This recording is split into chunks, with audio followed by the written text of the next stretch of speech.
Bienvenidos y bienvenidas a Contonada Científica, la red de laboratorios de la Universidad Nacional de Misiones, así se llama este especial que lo estamos haciendo desde el Silicon Misiones.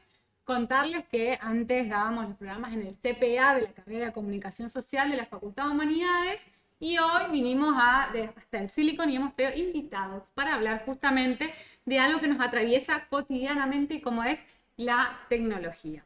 Pero para eso me acompaña Flor, que me va a contar quiénes son, quiénes nos acompañan en mesa. Bien, hoy desde Silicon y cómo no podemos hablar de tecnología, nos van a estar acompañando dos investigadores de nuestra querida universidad, empezando por el licenciado Lautaro Sosa y Alejandro Kerkhoff. ¿Cómo están? ¿Qué tal? El licenciado Lautaro Sosa es antropólogo social, presidente y socio fundador de CAMCA, que es la Cámara Misionera de Consultores Ambientales. Es también investigador independiente del programa de investigaciones interdisciplinarias sobre regiones de frontera, INREFRO, en la Facultad de Humanidades, coordinador general del relevamiento territorial de comunidades indígenas y socio gerente del Consultores de Guairá, SRL, que es una consultora que realiza estudios socioeconómicos y ambientales. También nos acompaña Alejandro Kerkhoff, que él es ingeniero electromecánico y magíster en energías renovables, es secretario de Ciencia y Técnica de la Facultad de Ingeniería de la UNAM y coordinador del programa de educación profesional y de graduados de nuestra universidad. También es secretario de extensión de la Facultad de Ingeniería. Bien, ¿no? Entonces vamos a ver qué sale de esta reunión entre un antropólogo y un ingeniero, que me gustaría mezclarnos, entreverarnos y ver qué concepto de tecnología vamos a sacar de acá. Les dejo la pelota ahí. ¿De qué es la tecnología? Bueno, bien, hablábamos de tecnología y decimos muchas veces de que es la posibilidad, de la capacidad que tiene el ser humano de adaptarse a su entorno y de dar respuestas a eso, ¿no? Podemos tomar como un elemento tecnológico un palo cavador, que es un simple palo en donde el ser humano antiquísimamente hacía un pozo y había descubierto que en algún momento poniendo semillas podía obtener plantas. Eso tan rudimentario es tecnología. Y que podemos, desde allí hasta las tecnologías actuales, que desde el uso de un celular, etcétera, es decir, cómo respondemos nosotros como seres humanos a los distintos contextos que nos toca vivir, cómo nos adaptamos a esas situaciones. En ese sentido es sumamente importante, interesante ver las distintas evoluciones.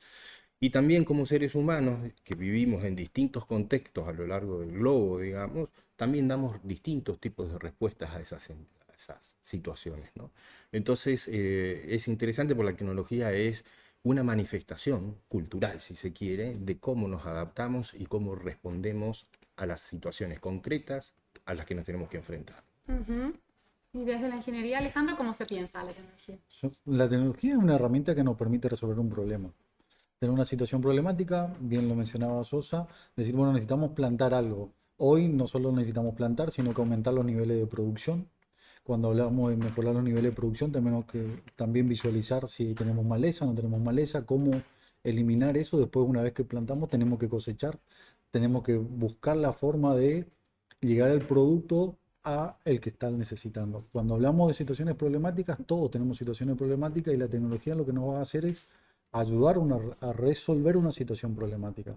Entonces, para el diseño, para la optimización, para un proceso, la tecnología nos ayuda a resolver problemas, que es lo que tenemos que hacer en forma diaria. Entonces, tenemos una situación problemática, ¿qué es lo que hacemos con esa situación y cómo lo abordamos? Porque no se aborda solo desde la ingeniería, sino que se aborda la situación desde un contexto.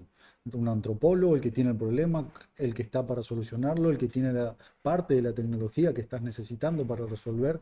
Entonces, hay un sinnúmero de actores también que interactúan para la resolución de un problema que nosotros cuando lo vemos así, digamos, siempre que tenemos una situación, algo lo tenemos que llegar a una situación problemática, lo tenemos que resolver. Y la tecnología está para eso, nos sirve para poder hacer la transición entre esa situación problemática y tener una solución a esa situación. O sea que nos acompañó a lo largo de toda nuestra existencia humana. Exacto. La tecnología no es un aparato tecnológico, sino Y que una es evolución. Es resultado de un trabajo constante que tenemos como seres humanos sobre nuestro medio, poder pensar encontrar, identificar las situaciones y encontrar las mejores maneras.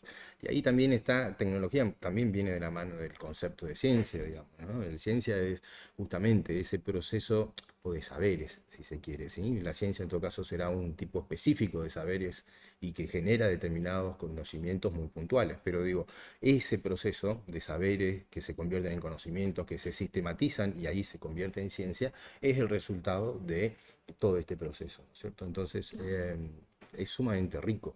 Claro. Y para darle más carne a esto que están hablando, ¿nos pueden contar las líneas de trabajo en las que están? Un poco más de la cocina, de lo que hacen, para compartir cómo es trabajar con tecnología, qué es trabajar con tecnología.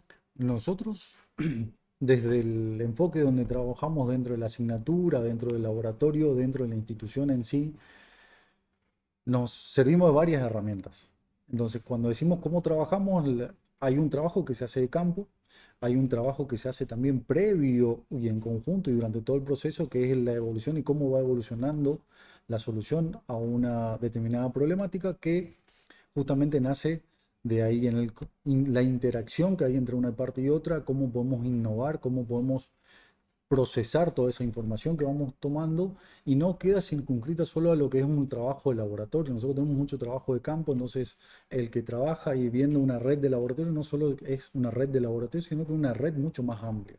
Y ahí ya entra innovación, ya entra transferencia, ya entra desarrollo, ya entra diseño, entra el desarrollo de un prototipo, la aplicación, ya la interacción con una empresa, quién lo fabrica. Entonces es un proceso mucho más amplio que lleva justamente a toda esa cadena, que es tratar de encontrar una solución particular. Y ahí es donde tratamos de buscar justamente la interacción entre los diferentes formaciones. Claro. No solo de ingeniería, y dentro de la rama de ingeniería, las diferentes formas que nosotros tenemos dentro de la facultad y también las otras que puedan sumar a resolver una situación. Hoy te puede ayudar muchísimo también lo que es inteligencia artificial, ayuda, pero te da ciertas herramientas.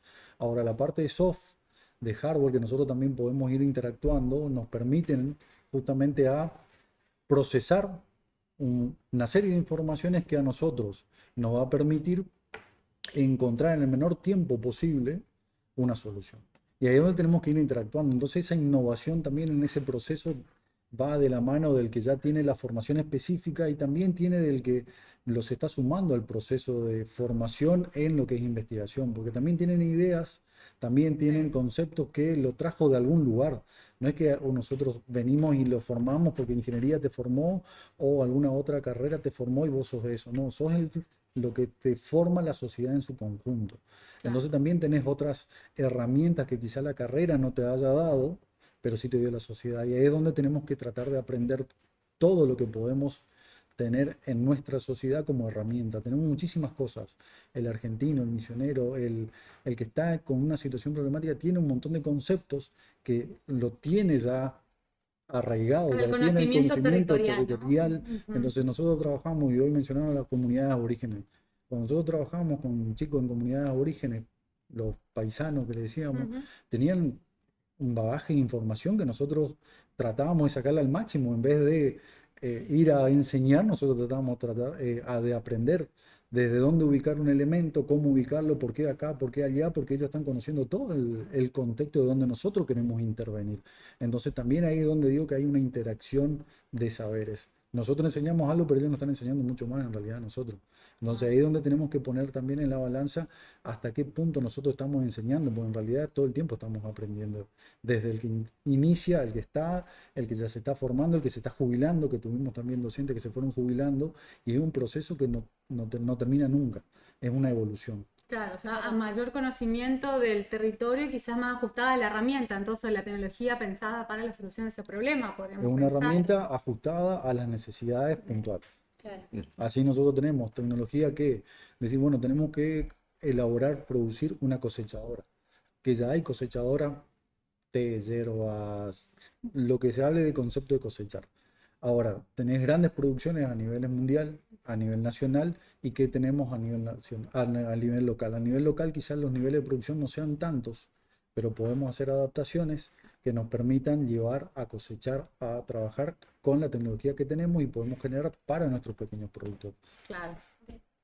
Sí, y desde el programa de INREFRO, ¿cómo manejan? Por ahí, interesante porque las ciencias sociales, a diferencia de otros que en el imaginario se imaginan con laboratorios y todo lo demás, en las ciencias sociales tenemos una serie de componentes muy fuertes que está dado por lo que se conoce como el trabajo de campo, digamos, ¿no? Ese es el laboratorio principal, si se quiere, La que es herramienta del antropólogo. la herramienta justamente, ¿no? Entonces, lo que tenés, el antropólogo, pero también de las ciencias sociales en general, ¿no? Sí. La antropología en todo caso ha invocado eso como metodología propia y después en todo caso se ha extendido. El- entonces, lo que planteas es justamente temas, problemas que requieren de su análisis, requieren a lo mejor de alguna solución, de algún tipo de intervención, y rescato justamente en todo proceso científico, pero quizás en las ciencias sociales deberíamos prestar especial atención, siempre tenés que,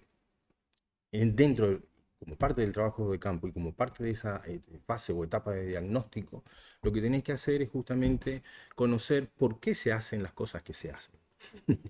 Y eso muchas veces puede llegar a estar dando una idea de por qué hay inconvenientes o a veces las formas de hacer pueden llegar a ser mejoradas.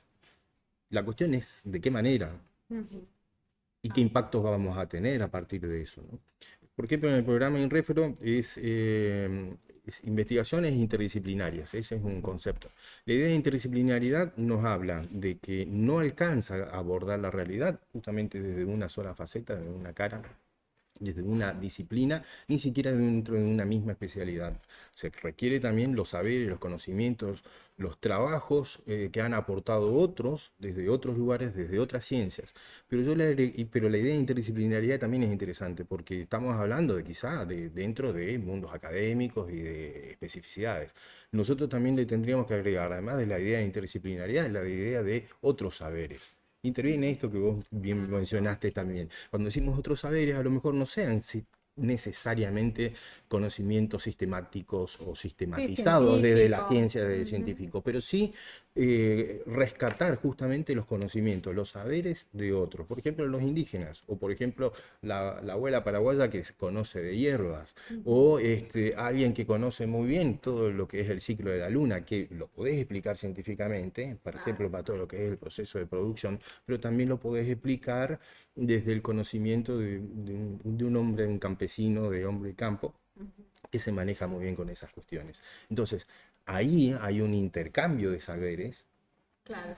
desde distintas ópticas y eso es sumamente enriquecedor. En todo caso, el trabajo de los que hacen ciencia será sistematizar y poder hacer que eso en términos metódicos o metodológicos puedan llegar a ser replicables, analizados por otros, evaluados, mensurados, etcétera, ¿no es cierto? Claro. Ahí abordaron un tema súper rico para pensar a la red de laboratorios, que es esta articulación entre lo público y lo privado y este diálogo, esta retroalimentación entre comunidad, laboratorio, equipos de investigación. ¿Me cuentan experiencias, nos pueden contar experiencias sobre esa articulación, sobre esa resolución de problemas en territorios, si tienen con sus equipos o sus trabajos, cómo es?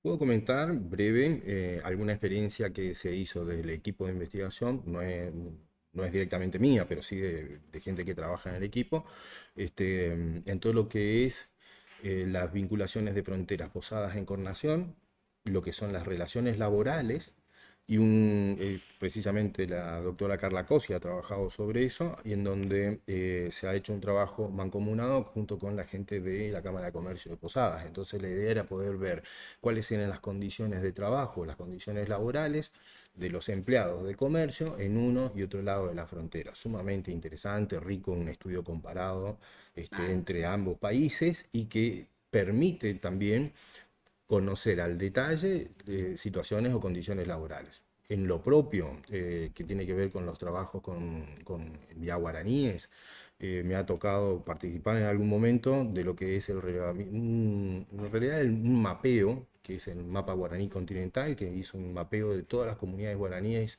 identificadas, localizadas, desde la costa atlántica, Brasil, hasta el altiplano boliviano, pasando por Paraguay y Argentina, digamos, ¿no?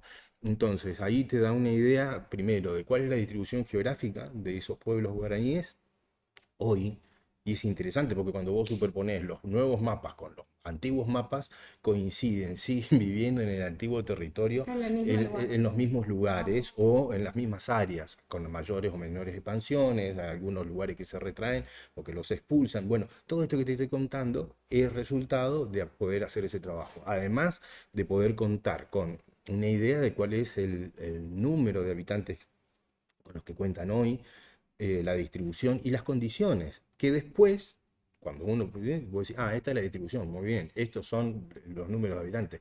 ¿Cuáles son las condiciones entonces en las que viven las comunidades hoy en Paraguay, en Argentina, y dentro de Argentina en lo que es Misiones y lo que es el noroeste argentino, que también hay comunidades guaraníes, compararlas con los de Bolivia o con los de Brasil? ¿Y ese mapeo cómo lo hacen, doctor? ¿Cómo registran esas comunidades? Eso, bueno, eso se trabajó, bueno, primero fueron por vía de otras organizaciones, ¿no es cierto? Después parte de esos resultados nosotros lo tomamos y lo trabajamos en un refro. Pero eso se trabaja primero yendo una por una de las Caminando, ¿no? comunidades, Sí, sí, sí. geolocalizando las comunidades y, bueno, respondiendo a una serie de ítems que vendrían a ser de tipo censales, si se quieren, en donde lo que se buscaba era compatibilizar los nuevos datos que nosotros obteníamos con los datos propios de la metodología INDEC, es decir, para que pueda llegar a ser comparable en algún punto los datos que se obtienen de determinado momento con los que se obtuvieron y con los que se podrían llegar a obtener después. Entonces, tenés eso y después hay condiciones ambientales generales que nos permiten decir, por ejemplo, que una conclusión rápida y breve, digo, pero te permiten comparar que las comunidades de Misiones son todavía relativamente pequeñas, con no más de 100, 200 habitantes, a diferencia de lo que encontramos en Brasil, en donde podemos llegar a encontrar comunidades que se identifican a sí mismas con guaraní, con 10.000 habitantes, 10.000 habitantes es muchísimo. La cuestión es, ¿qué es lo que hace? ¿Son ciudades? No, en realidad es un conglomerado de personas, de comunidades que fueron expulsadas por el proceso de la soja, Claro. y la expansión agrícola. Bueno, viste, a partir de ese trabajo de geolocalización y de georreferenciamiento podemos llegar a tener una idea de otros procesos que son económicos, productivos, políticos, etcétera, ¿no? Claro. Y después hacer una comparación. ¿Qué pasa en Paraguay? ¿Qué pasa en Argentina? ¿Qué pasa en Brasil? ¿Qué pasa dentro de Misiones? Porque también tenemos distintas situaciones. Entonces, y ahí también hay mucho trabajo de esto, que es un trabajo previo de información primaria, que tenés que ir a comunidad por comunidad, y después otro que empezás a hacer análisis de otro tipo, en donde trabajamos sí, ya con imágenes satelitales, etcétera, ¿no? Claro, con cuestiones más, Sí, más avanzadas, técnico, si técnicas. querés. Te iba a decir tecnológica, pero que ya he aprendido un nuevo concepto, así que No. técnico. También Alejandro que trabajó con comunidades India guaraní con el tema del acceso al agua, si nos puedes contar cómo fue esa experiencia. Sí, justamente por necesidades dentro de comunidades, que justamente el acceso al agua es una de las necesidades puntuales y no menor. Sin agua es difícil vivir La vida. la vida misma. Entonces, ante esta situación, se acercaron, nos dijeron si podíamos tratar de dar solución a esta problemática. Hicimos una visita a las comunidades para ver cuáles eran los recursos que disponían, qué características tenían esos recursos, hacer un relevamiento en el lugar de las características tanto geográficas como de la comunidad en sí, de los hábitos que tenían, que de alguna forma teníamos que tratar de cumplir con ellos. Entonces, en ese relevamiento podíamos visualizar y en los hábitos que tenían las diferentes comunidades que visitamos, trabajábamos como para ver qué cantidad de recursos era el que necesitaba. Entonces, buscando las alternativas en cuanto a energía solar disponible, en cuanto a salto, si había algún salto disponible o no, veíamos y evaluamos qué tipo de solución tecnológica que ya estaba. Nosotros no estábamos generando nada nuevo, sino que estábamos utilizando inclusive tecnología muy antigua, que al pasar el tiempo esas tecnologías se pueden ir remodelando. Hablábamos anteriormente y vemos todavía en la colonia y en diferentes lugares de la provincia la famosa bomba de Ariete, que es un fenómeno que no necesita utilizar energía eléctrica para el bombeo de agua, así como las ruedas de agua. Son cosas que ya se utilizaron. Hablando de rueda de agua, el molino de viento, son cosas muy antiguas que se pueden volver a utilizar, que se siguen utilizando y te permite dar una solución para abastecer de agua a una determinada cantidad de altura, cierta cantidad de litros, sin la necesidad de tener una fuente de energía eléctrica. Entonces, justamente en esos lugares se coinciden que no tenés energía eléctrica para comunidades, pero por ahí no contás con ciertos niveles de caudal o disponés de alguna vertiente que es agua de calidad que habría que protegerla, y en eso trabajamos mucho con el INTA para poder hacer la protección adecuada de la vertiente para que no se infecte el agua, para que cumpla con cuestiones de salubridad y poder de ahí hacer el bombeo de agua. Nosotros hicimos algunas aplicaciones con estas cuestiones que les mencioné, pero también utilizábamos energía solar. Entonces, a través de la energía solar poníamos unos paneles que son placas, una batería para poder almacenar agua y de ahí la bomba que nos permita disponer de agua y todo un sistema de control que haga que el sistema sea autónomo. Entonces, cada vez que se disponía de agua un tanque lleno y eso se empezaba a vaciar a cierto nivel, en forma automática se accionaba la bomba. Mira, volví a... Sí, y volvía a llenar, digamos. ¿Qué pasó? Fue evolucionando eso. Entonces, en las primeras instalaciones fueron capacidades que nosotros dijimos, bueno, con estos niveles, con estos indicadores, que ya hay tablas que ya uno está buscando y en función de los hábitos y costumbres que tienen las comunidades, se hizo una proyección en función de las viviendas también que ellos tienen, de X cantidad de litros por día. ¿Qué pasó? En las próximas instalaciones ya tuvimos que contemplar otras cosas. ¿Por qué? Porque ya disponían de agua. Claro. Entonces empezaron a haber nuevas necesidades. Claro. Entonces los consumos se incrementaron. Entonces también esa intervención y en esa acción en conjunto con la comunidad y ese aprendizaje continuo, dijimos, bueno, vamos a ir mejorando esto, mejorando aquello, y así se pudo avanzar. Después instalaron algunos viveros, trabajamos también con la Facultad de Ciencias Forestales. Entonces ya no es solo disponer de agua para las actividades cotidianas, sino que ya disponer de agua para poder tener un vivero. Después ya vimos que se había acercado, pasó un tiempo y ahora en una de las comunidades de Colonia La Flor, en el Soberbio, llegó la energía eléctrica. En las últimas visitas que hicimos ya tenían energía eléctrica, tenían lavarropa, entonces los consumos ya crecieron. Ojo, en la dimensión en la que nosotros estuvimos trabajando fue un contexto. Ese contexto evolucionó.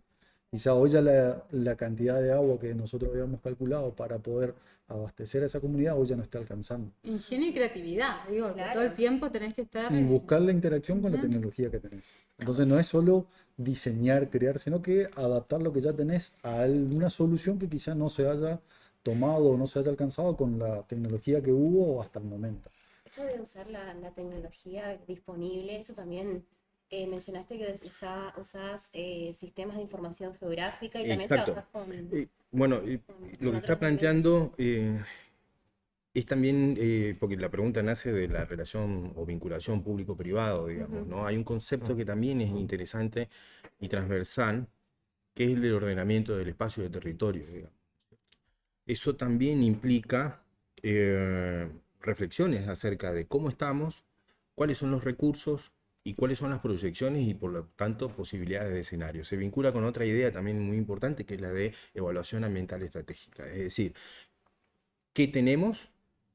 ¿Qué programas y qué proyectos son necesarios? Y cuáles podrían llegar a ser los escenarios a futuro con los cuales nos vamos a encontrar, ¿cierto? Entonces, por ejemplo, una simple cuestión como una ruta asfaltada y una línea eléctrica que llega a una determinada zona, por lo tanto hace que las necesidades cambien, como por ejemplo a través de la introducción simplemente de un lavarropas.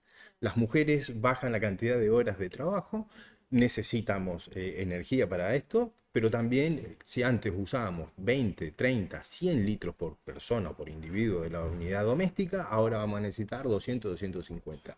Aumenta. La cuestión es qué va a pasar a lo largo del tiempo. También se hace más interesante vivir en esa colonia, porque antes no nos íbamos a quedar. A partir de este momento probablemente nos interese quedarnos. Me acuerdo que mi abuelo tenía una chacra en tal lugar, la recupero porque tengo mejores condiciones, etcétera, etcétera. Entonces, viste, todo esto acá se nos va complejizando, nos complejiza el escenario, pero nos complejiza la realidad de hoy, pero nos complejiza el escenario a futuro. Entonces también la idea es lo público, lo privado, que tiene la universidad para pensar en este sentido, para aportar en la reflexión de cómo podrían ser ordenados los espacios y los lugares de aquí a futuro. Entonces, Me parece que esa también, y la idea de ordenamiento del territorio se vincula también con otra idea que es muy fuerte acá en la provincia de Misiones, que es lo de la sustentabilidad. Entonces, son todas ideas, es decir, ¿por qué? Porque el futuro también, en cierto modo, por los deseos que tenemos hoy en el presente, o por las necesidades, o por los criterios que marcamos hoy en el presente, también nos están limitando acerca de cómo vamos al futuro. Es decir, sabemos que queremos una provincia que sea con incorporación de tecnología, queremos desarrollo económico, pero también queremos sostenimiento y sostenibilidad en términos medioambientales. Es decir, son todos intereses y son todas líneas que nos están marcando y por lo tanto también en cierto modo nos restringen, no para mal, digo, simplemente nos ponen límites. La cuestión es cómo adaptamos todo lo que tenemos hoy y qué nos falta para poder cumplir con esos requisitos a futuro. Esa vinculación técnico-económica, privado, universidad, es algo que nosotros lo tenemos en forma continua. En lo que respecta a la Facultad de Ingeniería, todo el tiempo, todos los proyectos que se generan y ya se fueron generando, y por ahí un perfil que también se caracteriza dentro de la universidad es tecnología aplicada. Siempre hay algo que está aplicado a resolver una situación problemática dentro de la sociedad. Entonces, nosotros cuando miramos puertas adentro en la facultad, todo el proceso que tuvo desde su creación, y este año estamos cumpliendo 50 años, eh, fue un proceso en el cual siempre se desarrolló tecnología aplicada, siempre para la resolución de un problema en particular. Y las empresas nos buscan justamente por eso, porque tienen una situación y quieren una respuesta. Generalmente las respuestas son de forma inmediata. De ahí hay que ver cómo se la resuelve, porque hay algún pedido, hay un comitente, hay alguien que te está solicitando eso. Ahí hay que ver cómo resolvemos de la mejor manera, ya sea a través de un servicio tecnológico, ya sea a través de la búsqueda de financiación a través de otra entidad, porque quizás entre ambas partes, tanto la empresa o lo que se requiere también es justamente un desarrollo que puertas adentro, tanto de la parte privada como en la universidad, no lo podamos encontrar. Entonces tenemos que buscar financiación hacia afuera como para darle solución a esa situación. Y de ahí otras actividades, según también a quién uno está enfocando, pueden aparecer otras líneas. Extensión es una pata fundamental que nosotros tenemos dentro de la universidad, que también da solución. ¿Pero por qué? Porque la universidad es la que, y este término, debe también salir hacia afuera. Nosotros tenemos que salir hacia afuera a ver cómo desarrollamos nuestras actividades, pero también dejar las puertas abiertas que el que necesita una solución pueda acercarse y pueda ver que el recurso humano que tiene en la universidad, y no solo, porque nosotros también algunas cuestiones que nos solicitan, sabemos que nosotros no la podemos cubrir a través de la Facultad de Ingeniería. Entonces decir, bueno, ustedes lo pueden desarrollar esto en la Facultad de Ciencias Exactas, este problema lo pueden resolver en la Facultad de Humanidades. ¿Por qué? Porque nosotros tenemos muchísimas carreras, muchísima formación, muchísimos perfiles que por suerte tenemos disponible en la provincia. La cantidad de recursos humanos que tenemos en la provincia formado a través de la Universidad de Misiones es altísimo. Nosotros cuando trabajaba dentro de lo que era el área de graduados, ya no trabajo más con ella, pero sí me dejaron números. Nosotros tenemos más de 25.000 graduados en toda la Universidad Nacional de Misiones, de los cuales el gran porcentaje está situado en la provincia. En la provincia. En la provincia. Mira. Tenemos instruido en todo el mundo. Claro. Pero, Cada uno. Nosotros en la Facultad de Ingeniería hicimos un trabajo en su momento para decir, bueno, a ver cómo podíamos articular con los diferentes profesionales que están trabajando en el mundo para que nos cuenten cómo llegaron, qué hicieron, cómo pueden hacer para inclusive incentivar a que otros puedan desarrollar sus tareas en otro lugar del mundo.